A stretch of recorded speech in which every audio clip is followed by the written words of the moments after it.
Welcome to episode 163, where not only has the festive season started, but thanks to you groaners out there, we've gone over the 2,000 download milestone, and also our very first humble episode has gone past 100 downloads, so thank you very much groaners.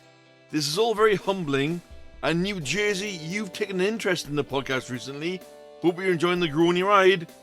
Sorry to say, we'll never do 4 or 5 Christmas specials in a month ever again. Last time I did that, it damn near killed me. Well, what have we got for you over the course of the show? We'll bring you 4 games. They are the 5-point countdown, 50-50, talking nonsense, and Admin Nicole's Anagram Anxiety. Again. Just a heads up, for the rest of December, the end of the show game will be Admin Nicole's Anagram Anxiety. The sections? Well, we'll keep that a mystery for now. Your audience groan is again from Kelly, who sent hers in via email. She's going to become a regular on the show, I'm sure she is. With all being said, let's push the groan ball down the hill and see how much speed we get. Tour putting it now is yours truly with my trio of groans. Mariah Carey. Well, Christmas song started in November and I managed to avoid her while she thawed out. But unfortunately, on 2nd of December, it hit me. All I want for Christmas is you. Came through the taxi radio and I knew my challenge had died.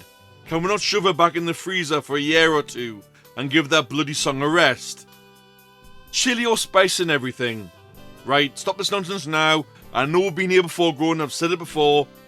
Greg's putting spicy stuff in their chicken goujons. Chinese restaurants saying things are mild when it feels like a ghost chili has mated in their noodles, etc.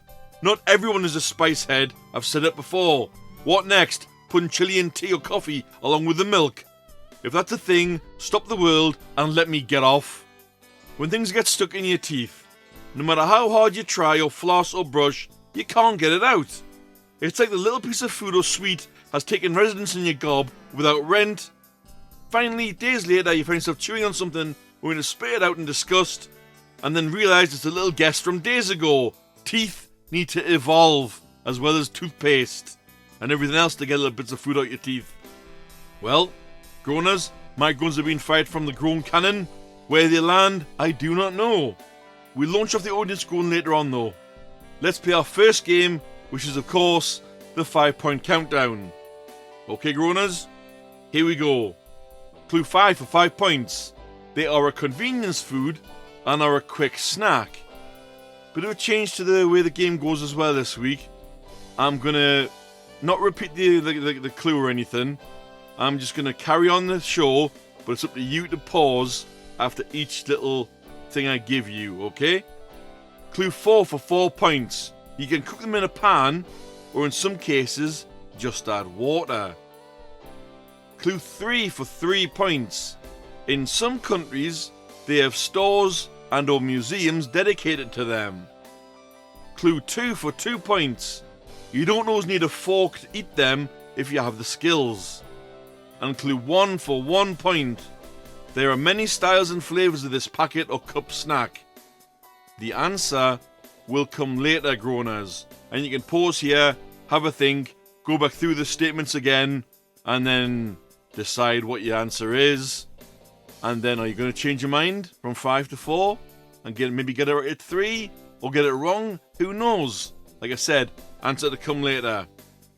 But now we must shake the tree of knowledge as we ask the heavens, why oh why? I cannot remember if I mentioned this before, groaners, but a lot of you out there have obviously heard of the UFC, or you could be big fans. But just why in the hell has a sport called Power Slap been invented? You basically stand there like a 100-carat doilum and take your best slap to your face from your opponent.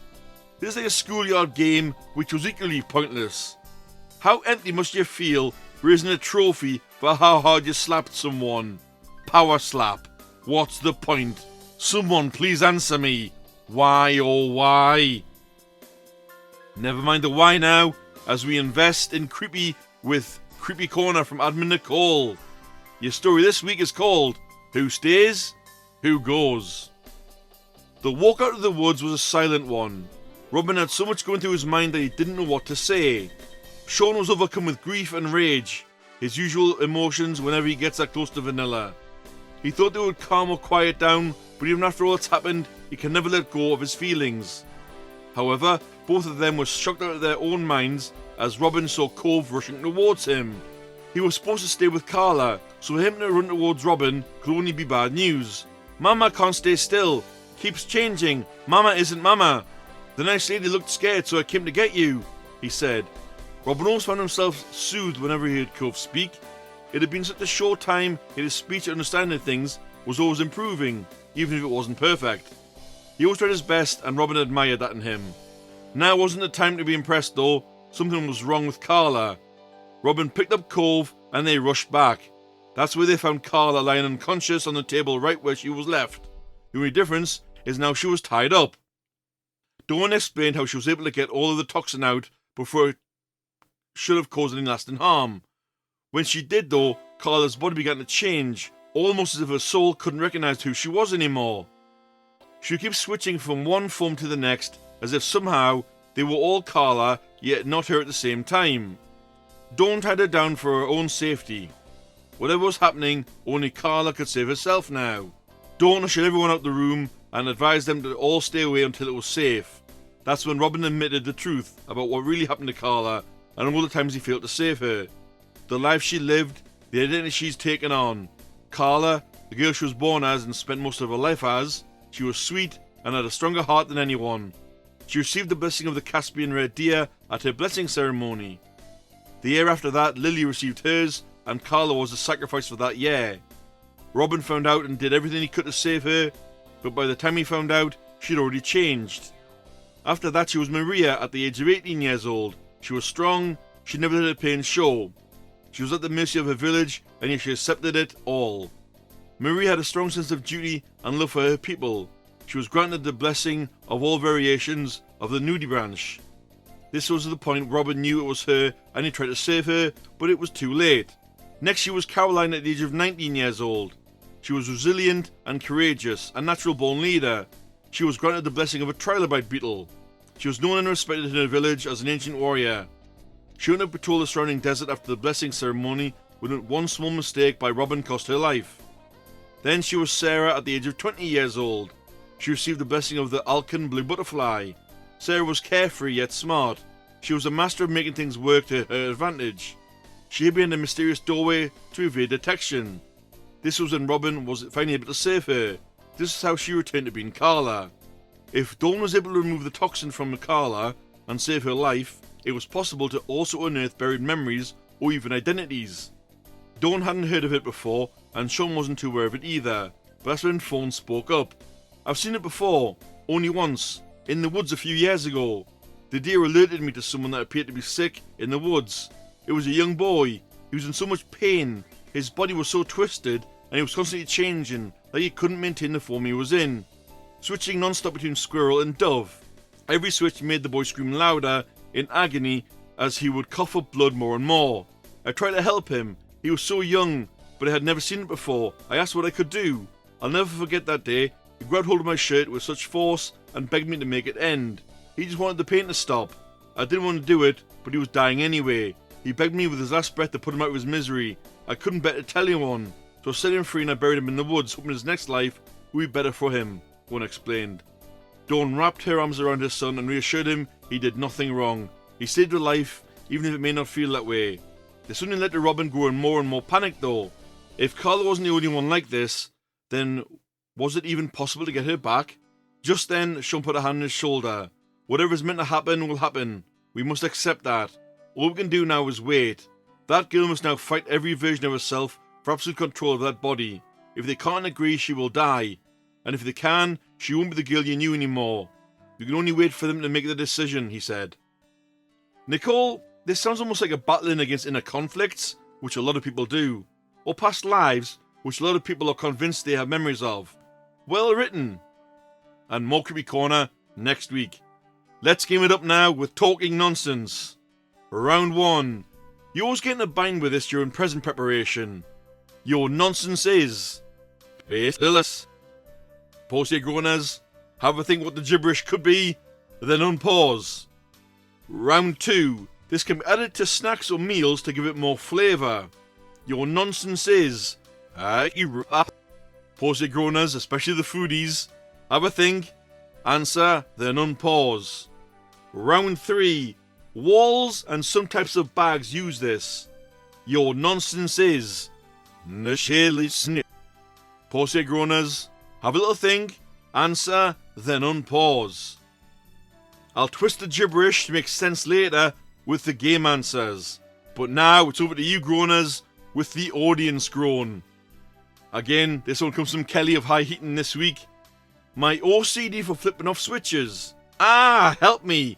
I have this compulsive thing of turning a switch to off when someone has left it on when not in use at work especially. Maybe I need therapy, but I'll get a little happy satisfaction buzz when I turn it off. I have the power! Or something like that. Should I ignore this compulsion, or should I become the phantom switch flicker of Newcastle?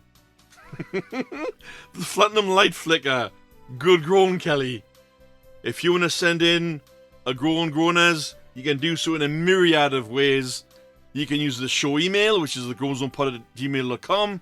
You can message myself or Admin Nicole on Facebook Messenger under Mystery Groaner or Nicole Amos. You can join the fun on Facebook groups by searching for the Groan Zone Podcast Facebook group. There's no live recordings at the moment, but you can drop your things off on Discord under the Groan Zone. And lastly, on any platform you use, Podbean, YouTube, whatever you use, drop a comment. Maybe give us an email to say you dropped a comment. We'll review your comment and then might include it in the show or add it to the show to make the show better. Hopefully not worse. If it made it worse, we might not use it, and that makes no sense. Sorry, groaners. Moving on. But one more thing about Kelly. She sent us more groans for future use, so no doubt we'll hear from her again in future. It's that point in the show now, groaners, where we name our zero of the week. Virgin Money have the dishonour this week. Why? I didn't know that they charge you £12.50 to keep your Club M current account open. But as if that's not enough, they are now bumping the fee up to 14 quid. I foresee a lot of customers just dropping the standard accounts. Why charge customers for having a certain account with you? This will mean they pay 168 quid a year just for keeping the account open. Virgin, this is totally silly, and for this reason, I've activated zero status for you this week. And now, groaners, 2 games and the game answers to take you out this week. 50-50 is up first with a quick 2-rounder. Round 1. Which came first? A. Paracetamol or B. Ibuprofen? Pause your groaners. Have a little think. Answer. Well, I say answer, pick your 50-50 and then unpause. Moving us along. Round 2. Which came first? A. eBay or B. Amazon? Pause your groaners. Pick your 50-50 and then unpause. The answers to come very soon. Admin Nicole lays up a puzzler now with Admin Nicole's Anagram Anxiety. Your anagram for this week is Lava Dance Trend. Please don't let that be a real dance trend. Please, dear Lord. Your clue is most people have one of these by now, and I have no idea what it is. No change there then. The game answers come now to give us the point situation. Admin Nicole's Anagram Anxiety from last week. Highest in was the anagram. Your clue was Stephen King. And I'm absolutely kicking myself. The solution was The Shining. Because I've seen that film so many times, I should have known. The 5-point countdown. I would have accepted ramen noodles, cup noodles, or pot noodles. Talking nonsense. Round 1, your nonsense was sellotape. Round 2, your nonsense was paprika. And round 3, your nonsense was insulation. 50-50. Round 1, which came first? It was B, ibuprofen in the year 1961. Round 2, which came first? It was B, Amazon in 1994. Well done if you scored points, Groaners, and we hope you enjoyed the episode. Seemed to be a bit of a quick one this week. Sorry about that. We'll see you next week. Take care. Bye-bye.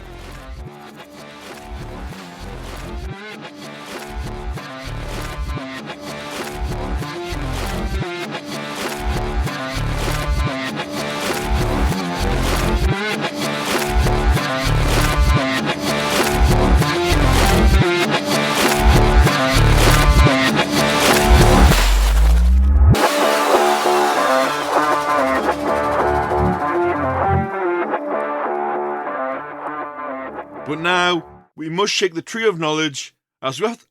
But now we must shake the tree of knowledge and ask. Every switch made by the boy.